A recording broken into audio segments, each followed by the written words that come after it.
Ini saya anggap miniatur masa depan Indonesia. Semua hal bisa diterapkan di sini, termasuk intoleransi. Tadi disebutkan di sini pernah dipakai Natalan, dan semuanya bisa dimanage, berarti seluruh Indonesia harusnya juga bisa dimanage. Allah, ya Allah,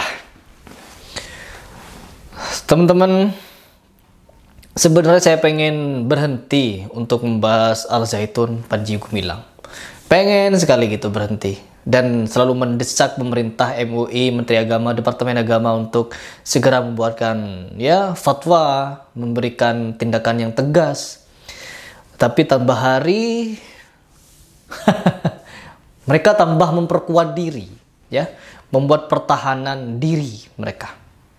Dengan mengundang beberapa tokoh untuk berbicara. Salah satu contohnya adalah di video ini saya ingin memberikan tanggapan terhadap pernyataan yang dibuat oleh salah satu tokoh yang bernama Dahlan Iskan, di mana beliau ini mengucapkan di media sosial atau di media sosialnya Al Zaitun bahwa Al Zaitun adalah miniatur atau apalah bahasanya, saya tidak paham. Namun narasi yang dibangun adalah untuk seolah-olah membangun tembok yang lebih kuat lagi agar kita itu seolah-olah ingin mendobrak tembok yang tebal gitu dan tidak bisa tembus. Dan akhirnya apa? Kasus atau isu ini tenggelam dengan berjalannya waktu.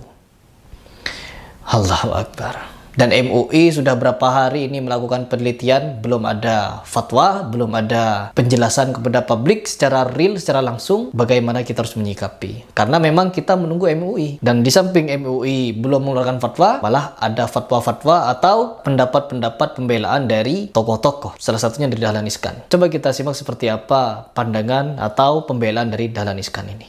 Dahlan Iskan sebut Al Zaitun miniatur masa depan Indonesia. Ini alasannya. Mantan Menteri BUMN menyebutkan jika pondok pesantren Ponpes Al Zaitun sudah sangat mandiri. Seluruh kebutuhan terutama pangan bisa dipenuhi oleh usaha Ponpes itu sendiri. Bukan saja kebutuhan pangan untuk 8.000 santri. Saya paham. Kebutuhan pangan 8.000 santri itu sudah diambil dari uang pendaftaran yang $3.000 itu. Jadi mendaftar dengan biaya mahal itu bukan cuma untuk sekolah, tapi untuk kebutuhan hidup. Begitu. Tapi juga kebutuhan karyawan, tenaga pengajar dan yang terlibat bisa diusahakan oleh pondok itu. Iya, paham, karena 1.200 hektar dan lahannya juga sengketa, dibeli sekian lalu sisanya tidak dibayar. Sampai sekarang masih banyak yang mensengketakannya. Nauzubillah min dzalik. Karena kemandirian tersebut, Dahlan Iskan pun menyebut jika Ponpes Al Zaitun merupakan miniatur masa depan Indonesia. Jika Al Zaitun saja bisa, seharusnya Indonesia juga bisa. Jadi Al Zaitun jadi panutan. Jadi kita panuti Al Zaitun, contoh itu sholat, contoh itu mazhab itu. Dahlan Iskan selama di Indramayu ada 3 agenda penting. Pertama, mengunjungi galangan kapal milik Ponpes tersebut pada Jumat sore lalu. Kunjungan itu langsung diterima oleh pimpinan Ponpes Al Zaitun, Syekh Panji Ilang. Kedua, senam Dahlan. Saya sudah nonton videonya, dia senam-senam. Ketiga, memberikan orasi ilmiah di acara wisuda Institut Agama Islam Al Zaitun Indonesia. Dalam orasinya, Dahlan Iskan juga menjelaskan banyak hal, termasuk soal kemandirian pondok yang berlokasi di Mekarjaya, Kecamatan Gantar, Kabupaten Indramayu. Selain 3 agenda itu, Dahlan juga berdiskusi dengan pemimpin Ponpes Al Zaitun, Syekh Panji Gumilang. Dahlan pun berkeliling komplek yang begitu luas, luas. Pesantren ini mandiri, semua kebutuhan pangannya dicukupi dari lahan yang ada di pondok ini, ucap Dahlan. Berasnya dicukupi dari sini, kemudian 9 bahan pokok juga sudah bisa diusahakan dari hasil produk ini. Beras, sayur, daging, telur, buah, garam, dan minyak, semua dicukupkan dari hasil jerih payah pondok ini. Hal itu jelas Dahlan menandakan pondok ini memang sudah merdeka. Maka wajar jika pondok tersebut slogannya juga merdeka. Merdeka sampai ke batinnya, semua merdeka. Allahu Akbar. Dan tidak tergantung kepada pihak lain. Ini yang saya sebut sebagai miniatur masa depan Indonesia, ungkap Dahlan Iskan. Allahu Akbar. Jadi pernyataan Dahlan Iskan seperti itu ya teman-teman. Memuji dan rasa-rasanya seperti sedikit memberikan pembelaan. Sedikit apa banyak ini? Oke, kalau menurut pendapat saya pribadi teman-teman, ini adalah suatu yang sangat berbahaya, di mana Dahlan Iskan juga memiliki media massa yang sangat luas. Dia juga mantan menteri dan dia juga orang berpengaruh di bidang media massa. Ini adalah strategi yang sangat bagus bagi Panji Gumilang. Strategi yang sangat akurat untuk memberikan tameng lebih kuat lagi kepada Panji Gumilang. Agar apa? Agar Panji Gumilang ataupun Pas Al Zaitun ini lebih leluasa lagi ke depannya untuk melakukan beberapa pembaharuan di dalam syariat. Kenapa? Merasa memiliki pembelaan tadi. Ketika mereka merasa memiliki pembelaan, mereka akan merasa menang. Dan ketika kita berhenti membahas mereka, ketika mengalihkan pembahasan ini kepada pembahasan lain, mereka akan merasa menang, teman-teman. Karena apa? MUI, Menteri Agama, dan Departemen Agama belum bertindak secara tegas, padahal penyimpangannya sudah sangat jelas. Mengajarkan anak didiknya untuk menyanyikan lagu salam-salamnya Yahudi. Nyasa, jelas itu haram hukumnya. Mengajak orang Islam untuk melakukan yang haram-haram, contohnya menyanyikan lagu salam Yahudi, dan itu dibenarkan. Berkedok toleransi tapi melanggar yang haram. Na'udzubillah min dzalik. Merayakan hari rayanya, hari Syabat, itu juga na'udzubillah min dzalik, banyak sekali penyimpangan di sana. Bahkan ketika seorang muslim menganggap dirinya lebih baik daripada orang-orang terdahulu, orang-orang yang mengumpulkan hadis, orang-orang yang mengumpulkan Al-Quran, dari pertama Al-Quran yang belum tercatat sampai dicatat, dibukukan, diresmikan, disusun surah-surahnya, lalu setelah terkumpul rapi, orang zaman akhir ini ingkar. Orang akhir ini merasa congkak, sombong, dan merasa lebih baik daripada orang-orang yang telah mengumpulkan hadis itu, mengumpulkan Al-Quran itu, mencatat Al-Quran itu, menjaga Al-Quran itu agar sampai kepada kita. Kita sebagai pengikut merasa lebih hebat daripada orang-orang yang mencatat Al-Quran. Kita merasa lebih hebat daripada tabi'in, merasa lebih hebat daripada Imam Mazhab. Katanya Imam Mazhab itu tidak level. Ini perkataan muslim model apa? Orang muslim apabila mendengar pernyataan seperti ini dan diam saja, merasa acuh, merasa tidak peduli, toh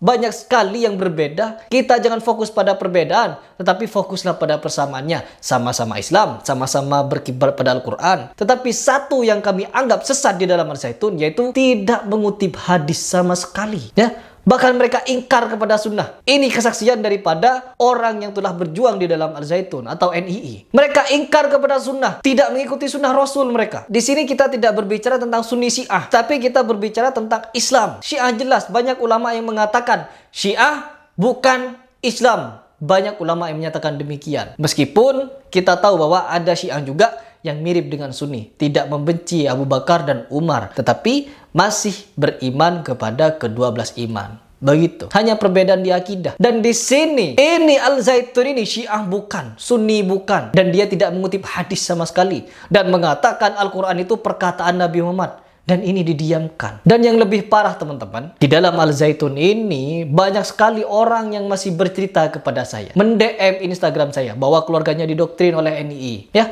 dikeruk hartanya, ya. Bahkan sampai sekarang sengketa lahan itu banyak terjadi di Al-Zaitun. Panji Gumilang beli tanah, dibayar 10%, diminta sertifikatnya, dan selebihnya tidak dibayar sampai sekarang. Ada.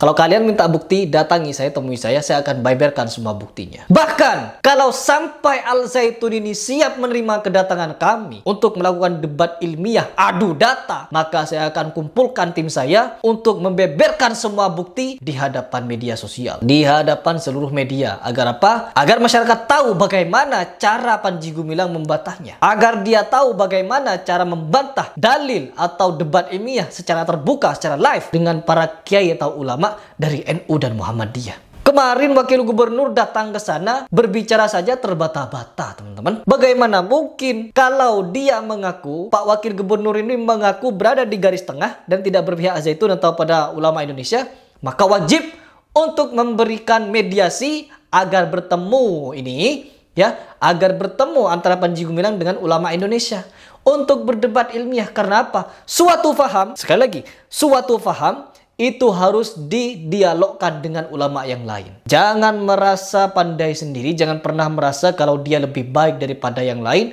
terlebih lebih baik daripada Imam Mazhab. Karena apa? Seorang Imam Bukhari pun, dia untuk menyatakan hadis itu sahih, dia butuh menguji cobanya, ya. Dia perlu dites, apalagi untuk menentukan suatu hukum. Para imam madhab ini dites, diuji dulu, teman-teman. Disilang-silang dulu dalilnya. Baru kalau sudah tidak ada kecacatan di dalamnya, dibuatlah suatu hukum. Dan di sini semua hukum, apa-apa yang dilakukan oleh Panji Gumilang, termasuk dari segi muamalah, terus ibadahnya, dan katanya sholat itu tidak wajib, ada nubuwah, ada sistem kenabian yang belum berakhir. Ini semua cacat dari segi Islam. Dan kecacatan itu dilindungi. Tidak mau untuk berdebat ilmiah. Apa ini? Sesuatu yang sudah sangat jelas menyimpang seperti ini wajib untuk dilakukan debat ilmiah. Agar apa? agar umat muslim tidak bingung mau ikut yang mana. Meskipun kita tahu, ya udah jangan ikuti Al Zaitun. Tetapi Al Zaitun itu 8.000 katanya yang ikut. Bahkan puluhan ribu, ratusan ribu yang ikut Al Zaitun. Bayangkan segitu banyaknya orang disesatkan oleh Panji Gumilang. Dan apakah ini patut untuk didiamkan? Na'udzubillah min dzalik. Saya di sini berbicara terus karena saya peduli. Karena juga ada di situ tragedi kemanusiaan yang berlandaskan agama. Tidak patut didiamkan, teman-teman. Terlebih sekarang mendapatkan backingan atau dukungan dari Dahlan Iskan. Ini sangat beresiko ini. Ini sangat berbahaya. Merasa di atas awan nanti. Merasa di atas angin nanti Panji Gumilang ini. Saya tetap akan mengutip perkataan dari Panji Gumilang. Siapapun yang mau datang ke Al Zaitun akan digelar karpet merah katanya. Baik. Coba siapkan dan gelar karpet merahnya. Dan tanggapi apapun, siapapun kalian yang merasa kaki tangannya Al Zaitun, orang yang memiliki kepentingan di Al Zaitun, serta bisa memediasi saya datang ke Al Zaitun, siapkan karpet merahnya. Hubungi saya di Instagram, nanti saya akan tentukan jadwal untuk datang ke Al Zaitun. Begitu. Tetap, kita tidak akan mendiamkan hal ini. Tidak akan pernah.